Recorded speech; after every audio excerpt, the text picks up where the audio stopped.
That's a great question. And I think it's something we really don't appreciate very well. And sometimes we answer in different ways. So if you go back about 20 odd years, 25 years ago, there's some early work by an important researcher called Robert Costanza, who made an estimate of the size of the economy or the contribution of ecosystems. And it repeated the study about 10 years ago, and it comes in around about 100 trillion US dollars globally. So, but sometimes that number's a little bit hard to get a handle on, and it seems like, well, they've just made it up and they've put a lot of things in there. So a study that we did last year with the Australian Conservation Foundation was a little bit more direct and just looked at our measure of current economic growth and indicated that 49% of it was either moderately or very highly directly dependent on ecosystems and the way in which nature operates for us. So it's really, and that methodology was one which was actually adopted as well and developed initially by the World Economic Forum, which came up with fairly similar results globally. So there's this massive connection between GDP, direct connection between GDP and our economic prosperity and nature. But that actually hides a lot of the indirect connections. So for example, of that 50%, one of the non-direct dependent ones was retail. But if you look at what retailers sell, the range of food that they have, clothing, a whole range of products really have a connection to nature, but it's indirect. And so you really have to tell the story that actually everything we have, the chair you're sitting on now, the desk you're using, the electricity that we're doing to run this Zoom meeting and this conversation is really dependent on nature. And we can't really imagine otherwise. Why is it important is because it's unsustainable and things are invisible. I think it's largely because we've taken it for granted. And all of the evidence points to the fact that we're using nature, in a sense, we're depending on it in quite an unsustainable way. So depending on how you measure these types of things, there was a very large study that was done recently by Professor Partha Dasgupta in the UK, actually did the report for the UK Treasury. So similar, some of you may have heard of the Stern Review, which was done on climate change about 10, 15 years ago. This was sort of an equivalent study done by the UK Treasury for biodiversity. And that report sort of quotes the idea that we're currently using 1.6 Earths or 1.6 planet of what we've got to maintain our current standard of living. There's a related concept which you may be aware of, the Earth overshoot, and they try and estimate what day in the year we start going past the amount of resources that we've been able to use. And they've been tracking that for quite a long period of time. Over the last few years, that day, we sort of reached that Earth overshoot day somewhere around August. What we want to try and do in this natural capital or environmental space is make these connections visible. It's not that people don't know about it in a general sense. So when you say to people, we're dependent on the environment, fine. But it's not visible in the way we go about making our decisions. And so how do we get to that? Because it implicitly places a zero value or zero relevance or zero importance on the environment when we don't take it into account. So yeah, it doesn't mean that we need to convert everything to dollars. It just means we need to find some ways of making things visible.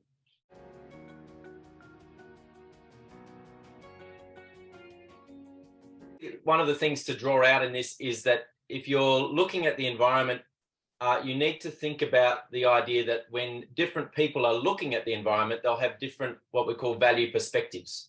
So there'll be different things about the environment that they think are important to them.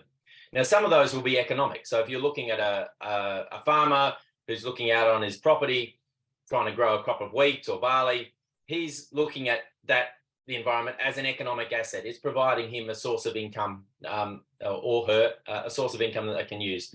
And so that's a legitimate value perspective on that. But there'll be other reasons. It might be someone driving past who enjoys looking at a wheat field. There may be, so there's some amenity values to that. And you can go much more broadly in lots of these different perspectives. And an analogy that I think is useful is if you're imagining buying a house, you get a whole range of different buyers who come along. they'll value different aspects of the same house. So some will think that 2 bathrooms is fundamental, others won't worry. Some will be worried about the paint job. Other people will say, no, that's not worrying me. I can do it myself and fix it up. So these sort of value perspectives, the idea that different people can see the same thing and place different priorities on them, including spiritual, cultural connections to the environment, I think is important for us to understand. And it's really a question then of how we take on board those value perspectives in our decision making and recognize that there's not just one value that you can just add up and get to the total. That's really part of the way forward in this space.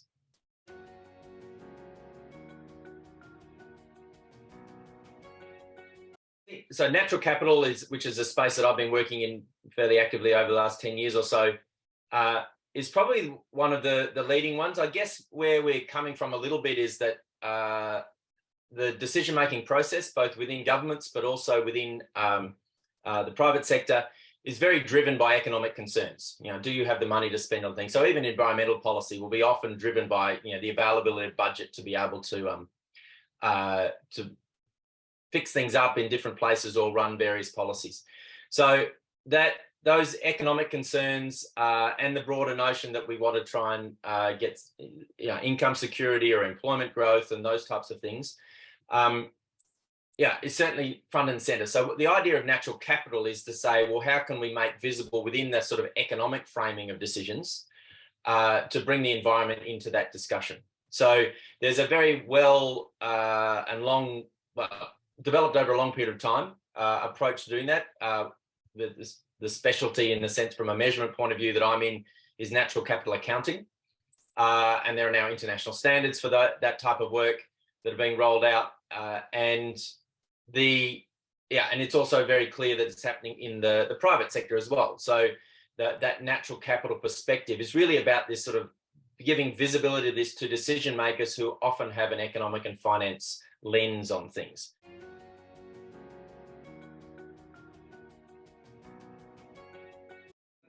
Yes, but I would also say that it's still an emerging space. So there's still, for those of us who have been involved in it, we're wanting it to move more quickly, but nonetheless, you can see that it's starting to shift more actively. But there has been work done at various points over the journey in a lot of jurisdictions. Indeed, in the natural capital space, Victoria was one of the leaders.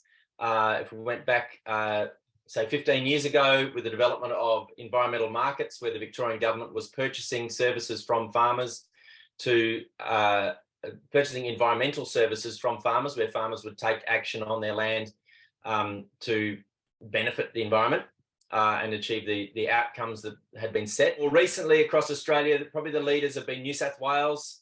Towards the end of last year, they released a New South Wales government statement of natural capital statement of intent, to give a broad sense that they were very keen to see natural capital, to see the environment as a fundamental thing that needed to be invested in as an asset, because it could deliver a whole range of benefits to society and to the economy generally.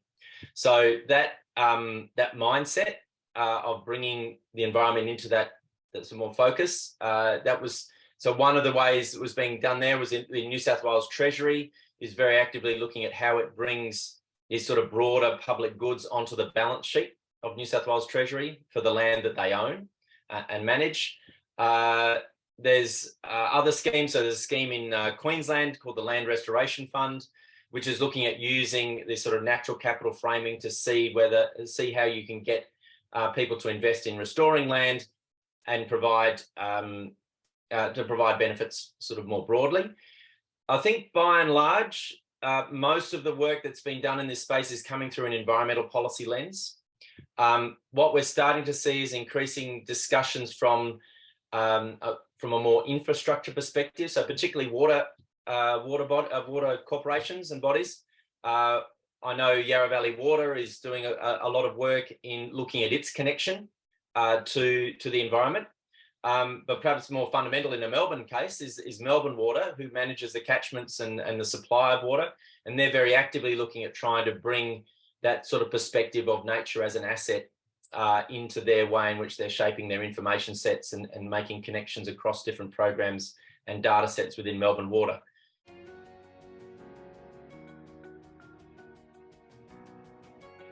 The immediate thing that people could start doing is this recognition step. So trying to think for whatever portfolio you're in, whether you're in health or education or transport or planning or treasury or environment departments, agriculture, whatever, try and think about your connection between your policy idea and the environment, whether that's direct or indirect. So it might be through the constituents that you're trying to and stakeholders that you have, or it might be by just a direct location that you've got. Just trying to start thinking about the way in which your work connects to nature and where the potential benefits are that perhaps you're not sort of seeing. What we really want to try and do is make sure that we're not just talking about the environment as something that's out there and separate from us as a pillar alongside economic and social. And that was the traditional model of sustainability. We can, so we've got the economic departments are worrying about the economic pillar, social departments are worrying about the social pillar, and the environment department's worrying about the environment pillar. And then someone at the top is sort of hoping that it all aligns, or we do some sort of, well, we're doing well on this one, well, not so well on this one, but 2 out of 3 ain't bad. We've got to move beyond that mindset and actually think, well, in actual fact, that's not really working for us. All these things are actually connected. We can't afford to be thinking that I'm in the economic department, so I only need to think about economics. And I'm not saying that everybody in the public sector is working that way at all. And having been a public servant for a long period of time, I know people are trying to make those connections, but it can become problematic. It can become challenging because the rewards for looking for integration are not necessarily high, because it adds to a workload. It seems to add to a workload, and certainly in the sort of initial phases, it probably will. It's really the question of whether there's some longer term benefits out of that a greater integration. One of the biggest challenges in actually making this stuff stick and to work, because it's not that people haven't been thinking about these sorts of system, environmental connection, integration type of things for a long time. Some of the best thinking of this was done in the 50s and 60s. So it's not a new idea. So the question that's bothered me for probably the last 10 years or so is why hasn't that thinking stuck? Why hasn't it been more broadly taken up?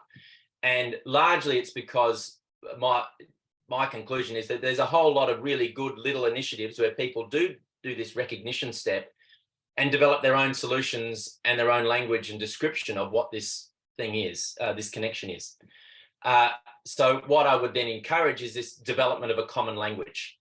How is it that people who are doing the recognition step in different departments might actually try and describe what they're finding using a similar language and a similar framework rather than developing their own one? So that's where, from a measurement point of view, the work that I've been involved in with the United Nations on the System for Environmental Economic Accounting, or the SEEA, has created that common statistical language for saying, well, this is what an ecosystem is. This is an ecosystem service. These are the different types of services using these labels. This is how you would go about measuring their health or condition, and trying to develop that language so that you can describe your connection in a common way. And what that allows you to do is actually to talk to other people. And you're then exchanging experiences and finding out that in actual fact, your connection is actually quite similar to mine, or hang on a minute, we're both working in Gippsland. Well, why don't we sort of align rather than, because what has tended to happen is that everyone's then developed their own data sets and their own framing, and none of them are necessarily wrong, but they make it very difficult to then integrate and seize opportunities for common approaches. So starting to develop a common language and a framework about that recognition description step would be a really fundamental first step.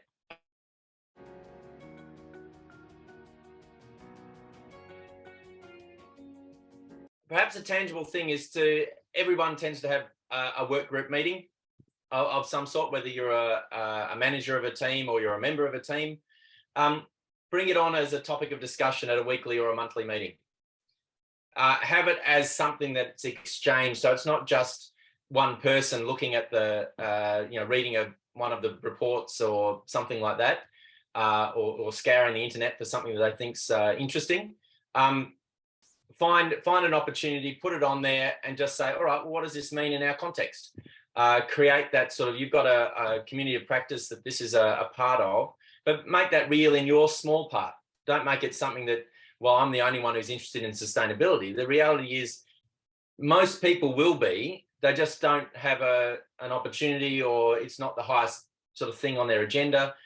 Raise the profile of it, and have that discussion in those workshops, in a work group, whether you want to time it with something like Earth Day or something else. But really, I wouldn't want to try and make it too dramatic. But I think that the idea that it becomes a normal part of the conversation, that we're thinking about it, the more often we can do that, the more often you engage with these ideas, the more logical and obvious it becomes, because there's this fear of complexity. Oh, this must be so hard.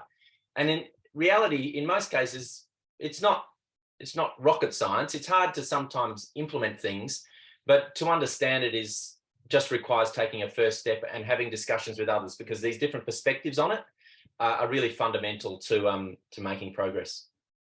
I would say as well is, once you start the conversation in this space, it is ridiculous how quickly the network builds.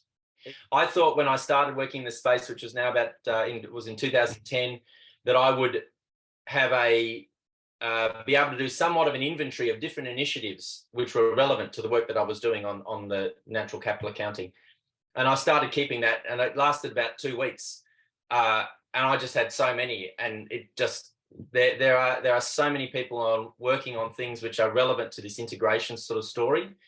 Our challenge is to try and keep on building those bridges, so that these aren't isolated exercises and they're trying to work, because there's a lot of very, very motivated people who want to find these solutions, and our challenge is to give them a possibility, and an opportunity to succeed.